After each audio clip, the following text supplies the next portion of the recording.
How to catch long floats in Fair Isle knitting.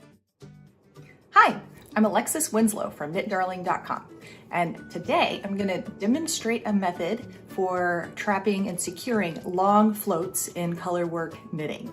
Now you can use this method if you have a float in your Fair Isle motif that is longer than 5 stitches.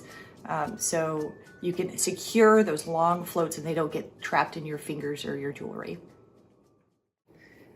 I've worked to the point where I would like to catch the float, and so what I'm going to do is I'm going to do a little twist. So the the float color is going to lay on top of the working yarn, and when I make my knit stitch, you can see the float color is trapped between the fabric and the working yarn, and it's going over the top of the working yarn. And I will make a couple stitches here so you can see what that looks like.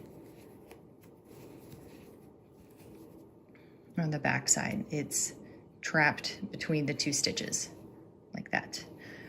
So if you do this over and over and over again, you will start to find that the yarn is getting twisted up, and you will see other videos and other people just doing that over and over again. But through much experience, I have found that you can also twist under, and it really makes no difference. So if you alternate twisting under and over, you won't get your yarn twisting up like this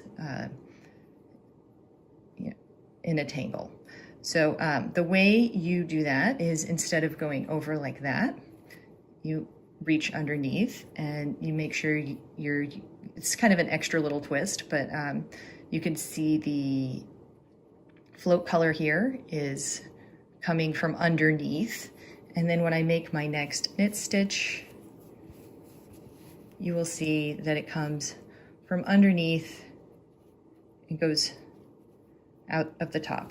And you can see in this section here, I've done a whole bunch of unders like I just did. And in this section here, I did a whole bunch of overs, and you really can't tell a difference. And on the back side, it's nice and neat. Okay, now looking at my finished swatch, I want to show you how I've staggered the catches. This is a best practice because it can help prevent your catches from peeking through on the front side. Now, using this method to trap long floats like this is a really great way to manage the odd long float that you might encounter in your colorwork motif.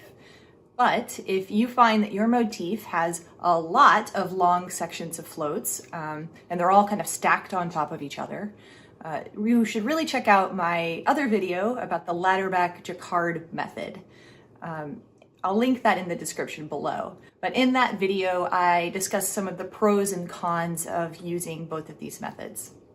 Now, I want to say a quick thank you to the Hudson West Yarn Company for supplying the yarn for this video. I will link details about that in the description below. And if you liked this video, please subscribe to my YouTube channel and you'll be notified whenever new tutorials become available. Thanks for watching.